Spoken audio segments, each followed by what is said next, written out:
They had discovered patented seed on the Canadian farmer's land. Schmeiser, a staunch opponent of genetic engineering, claimed that the seed had been carried onto his field via pollen from neighboring fields. But his protests were in vain. And it destroys the property of others. Whether it's an organic farmer or conventional farmer like myself, it is wrong, wrong, wrong.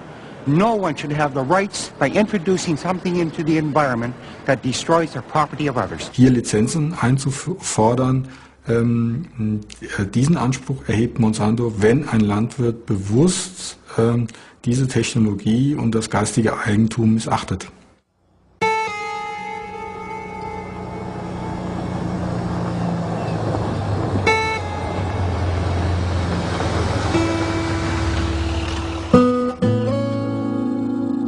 Heartland, USA.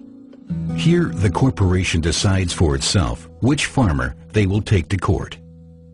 Farmers that buy supplies from Monsanto have to sign a contract that precisely defines the type of crop sown and the methods used, and which prohibits the farmer from using his own harvest again as seed the next season. In addition, the farmer commits to purchasing new seed each year at a high price, and must allow inspectors onto his land at any time. Jeffrey Smith, publicist and environmental activist, is collecting material in an effort to fight against the corporation's monopoly politics. He pays a visit to Dean Chambers in Iowa. The farmer reports that many of his colleagues would rather buy the expensive Monsanto technology than try to defend themselves. The cultivation of conventional plants that have not been genetically engineered has become practically impossible, he reports. You know, if I'm surrounded by corn and it's genetically modified, I could lose my crop because the crop's genetically contaminated. And guess what? Then I can get sued by Monsanto for a breach of contract of trying to sell their seed. It's insane. Critics speak of deliberate contamination. The fact is, a dramatic mixing is already taking place. And all the while, the risks of the new genetic technology for the environment and the consumer are still anything but clear. They said PCBs were safe. They weren't. They said Agent Orange was safe. It wasn't. And they're saying now that genetic engineering is safe. And it's not.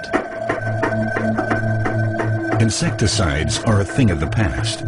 Monsanto is reinventing itself, thanks to biotechnology. The official credo is food, health, hope. Headquarters has some ambitious goals. Well, Monsanto came, I think, to Arthur Anderson, and this is to look at how they want to position themselves. And they asked him, where do you want to be, Monsanto, in, I think, 20 or 30 years? And the answer was, we want to control the global food supply. Bill Witherspoon, a former manager from the genetic engineering industry, witnessed the company's ambitious master plan, as presented by a management consultant at a conference in Miami.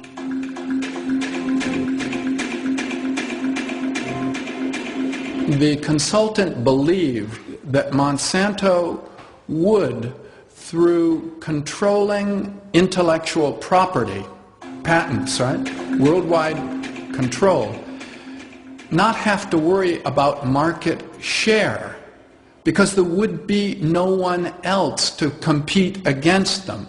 So part of the discussion was how to remove competition, because that's the only way that you're going to gain the kind of control that's necessary to dominate something as fundamental as the food chain. It wasn't about getting market share. It was about owning the whole thing.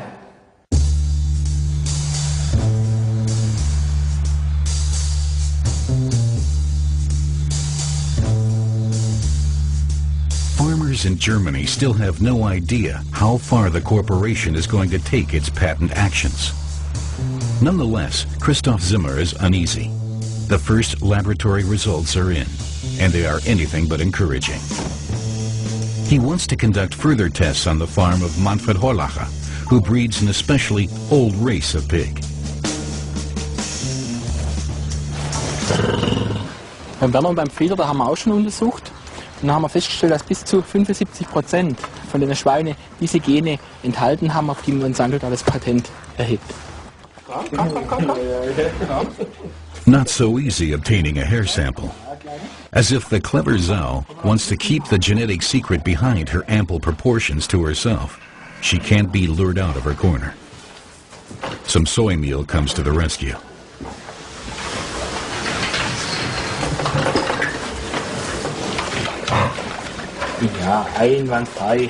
At the Horlacher farm, the breeders are also finding Monsanto's pig patent hard to stomach.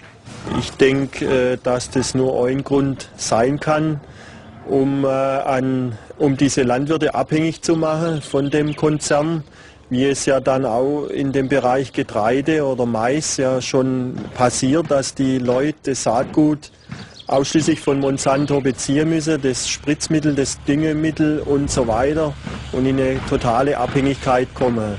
Wenn die pro Sau oder Ferkel, wo ein Stall verlässt, Gebühren kassieren können, ist das eigentlich eine Einnahmequelle, wo kein Ende findet. Ne? Entweder muss der Landwirt aufhören oder wenn er nicht aufhören will, dann muss er diese Gebühren bezahlen.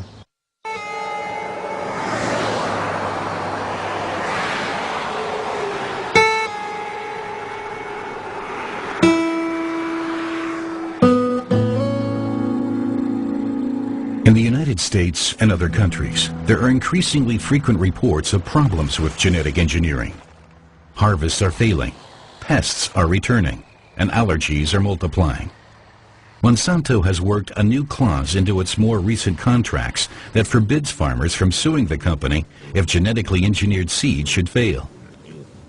In some American states, farmers who feed their pigs exclusively with genetically modified corn or soy have noticed a mysterious drop in their stock's fertility. Environmental activist Jeffrey Smith suspects that there is a connection between Monsanto's attempt to make a large-scale entry into the pig breeding business and the alleged problems with genetically modified feed. Hi, Jeffrey. Yeah, so I just got word from this person that knows someone that's raising heritage pigs in New York that they also had trouble giving birth when being fed certain varieties of genetically modified corn. And there's these people in Harlan, Iowa that talk about their pigs as a result and not getting pregnant as a result of eating genetically modified corn. So we've got a rather sophisticated puzzle here we have to figure out. So obviously I'm going to call them and I'll visit them in Iowa. That's nearby.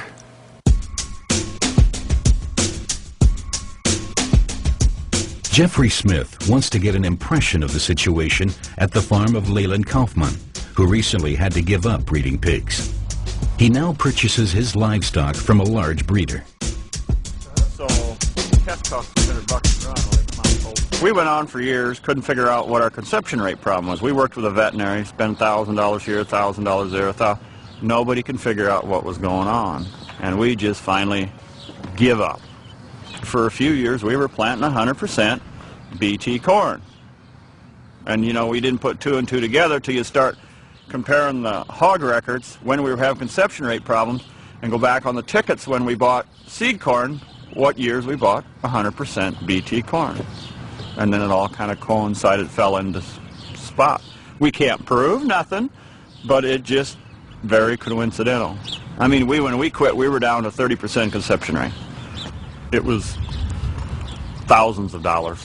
I mean, until you sat down and really put feed costs to everything.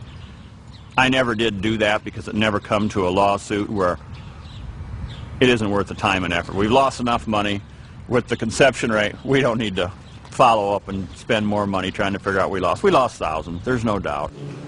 Jeffrey Smith wants to know what the farmer believes is the impact of the whole thing on people, on consumers.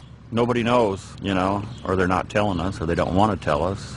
The big companies probably don't want to tell us, so now, who's the guinea pig now?